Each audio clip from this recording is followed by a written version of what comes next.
Pleased to have joining us here in the studio, Nich Begich. And of course, you can find him at earthplus.com. That's his website. We were talking about the climate change issues that have united people across France in opposition to massive taxes. But of course, this is an agenda that is being used to sell everything. It is the all-purpose globalist agenda to sell everything. And Nich was just reminding me as he came in here that we do have one of his documentaries called Earth Changes, where he takes us on directly. And folks, right now, you can get that free shipping. We have massive discounts across the board at InfoWarsStore.com. This is a documentary that we do carry at InfoWars, Earth Changes. Tell us a little bit about that, Nich. Well, it really is contrarian, and it was produced a number of years ago, and it really is taking a very different position from the mainstream on climate change. And so what I did with that is sort of deconstruct some of the arguments, because this has turned into like the unifying issue, as you just said. But it's really another false flag, only this time it's a false flag really dealing with environmental issues and politicizing science, which I think is a huge mistake as we look forward into this. And when you look at sort of the biggest part of that narrative is the El Nina phenomena, which has to do with ocean temperatures. And when we were just coming into the program off air, we were talking about a little bit of this. Yeah, and they've just talked about how there's major cooling going on in the ocean. They're seeing a decrease in solar activity and so forth. All these things related, and they're much bigger factors, aren't they, than what we're seeing from mankind. Right, and this is really important fact. Before the climate change issue was as big of an issue as it is today, actually BBC did a special on climate change. And one of the things that they noted was that the argument is it follows the CO2 footprint. Okay, but if you look at from World War II, where the Industrial Revolution took a whole new lift, right, in terms of what we were doing. But from that point, from the 40s until the early 80s, the temperature gradient was dropping. Yes. Well, the CO2 gradient was climbing. But if you look at the solar charts, they're almost perfect. Yes. They just a slight lag, but they move just perfect harmony. Okay, the solar cycle as it relates to actual climate on the Earth. But then you add another factor in, and this is the factor of ocean temperatures. And the physics of it is the sun hits the surface of the sea, and 97+% of that energy is dissipated, and very little is absorbed. And in fact, everyone who's ever swam in the ocean knows this, because as soon as you get a couple feet below, the temperature starts to drop. So how does a plume appear in the Pacific of heat mass in the ocean? The only way that can happen is undersea venting, where 100% of the energy, all of it is absorbed because it has no place else to go. And when it comes up and the ocean currents spread it out, it looks just like a plume, just like those satellite images of El Nino. Oh, yeah. And so this is more realistic. And there's actually 600 charted undersea volcanoes in the South Pacific alone. Wow. And we've seen a lot of increase in activity. I mean, you're from Alaska, right? And so we just had the earthquake up there. Right. We've seen a lot of increased seismic activity and so forth recently. Right. And in Alaska at one point, this is back in the 90s, the ocean temperatures in Prince William Sound jumped like 15 degrees in the summer.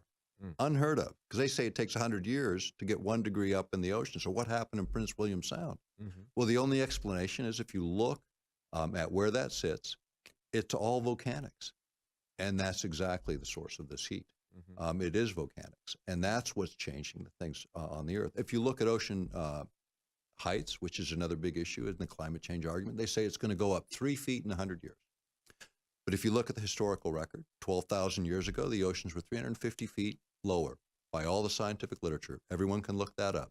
350 feet lower. That's 3 feet every 100 years. Now, isn't that interesting? It just meets the average. It just meets the average. Now, there were periods where a lot happened, a lot of melting, and then there's periods where a little bit happened. In the region I come from, Anchorage, Alaska, 6,000 years ago, the ice was 4,000 feet thick there.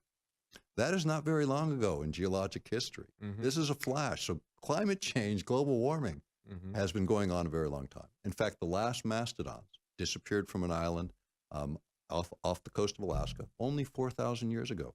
Yeah. I mean, this is like a flash, just, think about how many extinctions of species from the Ice Age.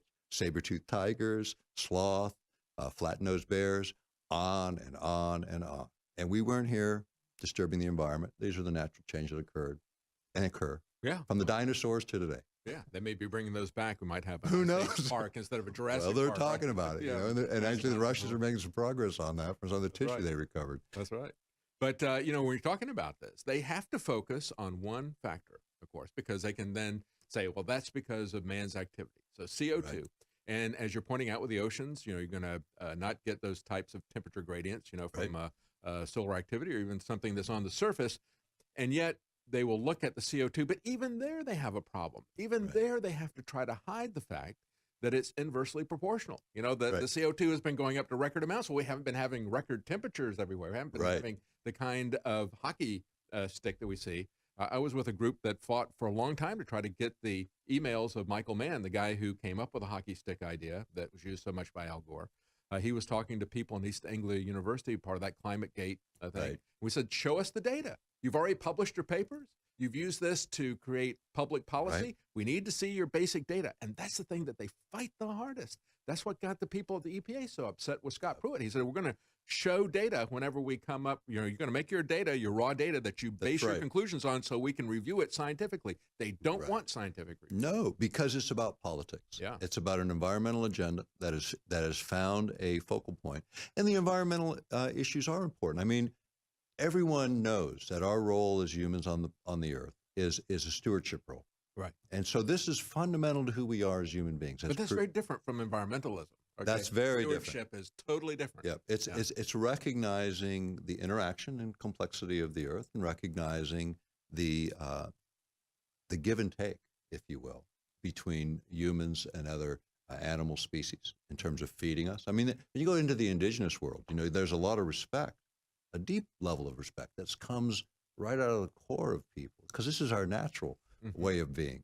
To be concerned, concerned about the nest we all live in. Yeah. But when you politicize it and you take the science out of it, that really disarms us from doing the kinds of things that can truly protect the planet.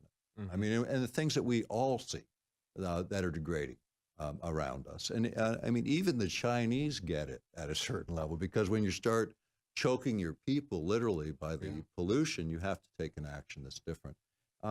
But there's a lot in the climate change debate, and from my perspective, it really was the unifying force between environmental organizations to find a way in. Yes.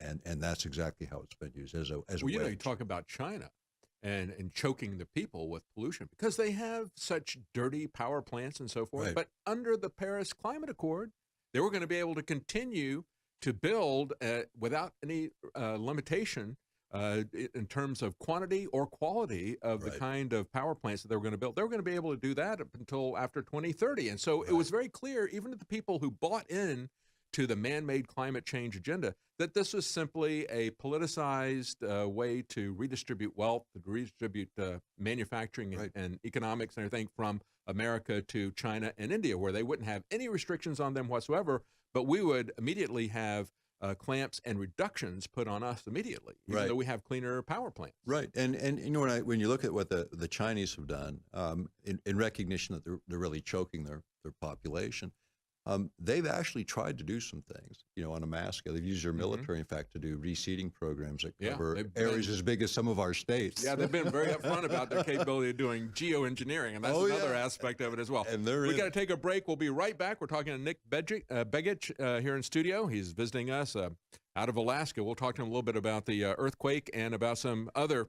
issues. Stay with us. We'll be right back. I'm David Knight.